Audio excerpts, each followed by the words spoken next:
सभी को अंगारा संकटी चतुर्थी की हार्दिक शुभकामनाएं। भगवान गणपति जी की आप पर सदैव कृपा बनी रहे, सभी विघ्न आपके दूर हों, आपके जीवन में सुख समृद्धि का वास हो, सभी दुखों का अंत हो, यही कामना है मेरी।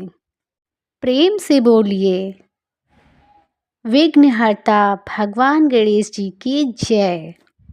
आइए ज्येष्ठ माह में पड़ने वाली संकटी चतुर्थी की कथा सुनते हैं और सभी विघ्नों को दूर करते हैं जीवन से और जीवन में सुख समृद्धि का आगमन हो। गणपति जी सभी दुखों को हरते हैं और सुख समृद्धि लाते हैं। जो भी इस कथा को सुनता है उसके जीवन में सुख समृद्धि आती है और विघ्न दूर होते हैं, उसके सभी दुखों का अंत होता है, उसके जीवन में मंगल ही मंगल होता है। आज ज्येष्ठ माह के कृष्ण पक्ष की संकटी चतुर्थी के शुभ अवसर पर सुनिए चौथ माता की संपूर्ण कथा। चौथ माता का व्रत संतान और पति की लंबी आयु के लिए रखा जाता है। मान्यता है कि चौथ माता ने इसी दिन राजा को दर्शन दिए थे। कहते हैं कि इसी दिन मंदिर की स्थापना राजा भीम सिंह ने करवाई थी। लोक मान्यताओं के अनुसार देवी चौथ माता ने स्वप्न में राजा भीम सिंह चौहान को दर्शन देकर अपना मंदिर बनवाने का आदेश दिया था। राजा एक बार बावड़ी से संध्या के समय शिकार पर निकल रहे थे, तभी उनकी पत्नी रत्नावली ने उन्हें टोका, लेकिन भीम सिंह ने यह कहकर उनकी बात को टाल दिया कि चौहान एक बार सवार होने के बाद शिकार करके ही नीचे उतरते हैं। इस तरह अपनी रानी की बात को अनसुना करके राजा भीम सिंह अपने कुछ सैनिकों के साथ घनघोर जंगल की तरफ चले गए। राजा रानी के मना करने के बावजूद शिकार करने चले गए। शाम ढलने पर उन्होंने वहां एक हिरण देखा। सभी उस हिरण का पीछा करने लगे। थोड़ी ही देर में रात हो गई। रात होने के बावजूद भीम सिंह उस हिरण का पीछा करते रहे। धीरे धीरे वह हिरण भीम सिंह की नज़रों से ओझल हो गया और तब राजा के साथ सैनिक भी रास्ता भटक चुके थे। राजा अब सैनिकों से बिछड़ चुके थे। अकेले में राजा विचलित हो गए। अब भटकते भटकते बहुत ज़ोर से भूख और प्यास लगने लगी। प्यास के मारे उसका गला सूखने लगा।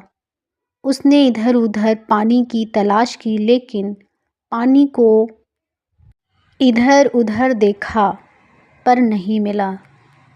राजा उसी समय प्यास से मूर्छित होकर जंगल में ही गिर पड़े। तब मूर्छित अवस्था में भीम सिंह को पंचाला तलहटी में चौथ माता की प्रतिमा दिखने लगी। कुछ देर के बाद उन्होंने देखा कि भयंकर बारिश होने लगी और बिजली कड़कने लगी। मूर्छा टूटने पर राजा को अपने चारों तरफ पानी ही पानी नजर आ रहा था। घनघोर जंगल में कोई भी नहीं था। तभी वहाँ एक चमत्कार हुआ कि वहाँ पर पानी आ गया।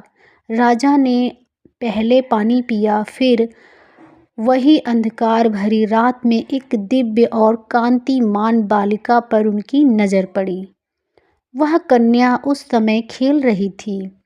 राजा ने उस कन्या को इस भीषण वन में देखा तो पूछा कि बालिके, तुम इस जंगल में अकेली क्या कर रही हो?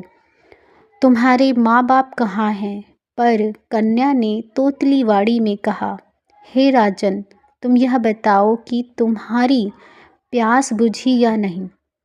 ऐसा कहकर वह कन्या अपने असली देवी रूप में आ गई। तब राजा उनके चरणों में गिर पड़ा और कहने लगा, यदि शक्ति महामाया मुझ पर कृपा करिए। अगर आप मुझ पर प्रसन्न हैं तो हमारे प्रांत में ही हमेशा निवास करें। तब तथास्तु कहकर देवी अदृश्य हो गईं। राजा को उनकी जगह पर वहाँ चौथ माता की एक प्रतिमा मिली। उसी चौथ माता की प्रतिमा को लेकर राजा बावड़ी की ओर लौट पड़े। बावड़ी पहुँचते ही राजा ने राज्य में पूरा हाल कहा। तब पुरोहित की सलाह पर बावड़ी की पहाड़ की चोटी पर माघ कृष्ण चतुर्थी को विधि विधान से उस प्रतिमा को मंदिर में स्थापित कराया गया। ऐसा कहा जाता है कि तभी से आज तक इसी दिन यहाँ चौथ माता का मेला लगता है। संकटी चतुर्थी हो या करवा चौथ का व्रत हो, लोग भारी संख्या में यहाँ पर मंदिर में दर्शन करने के लिए आते हैं और भक्तों को चौथ माता पर पूरा विश्वास होता है। कहा जाता है कि यह मंदिर विशेष तौर पर विवाहित जोड़ों के लिए है।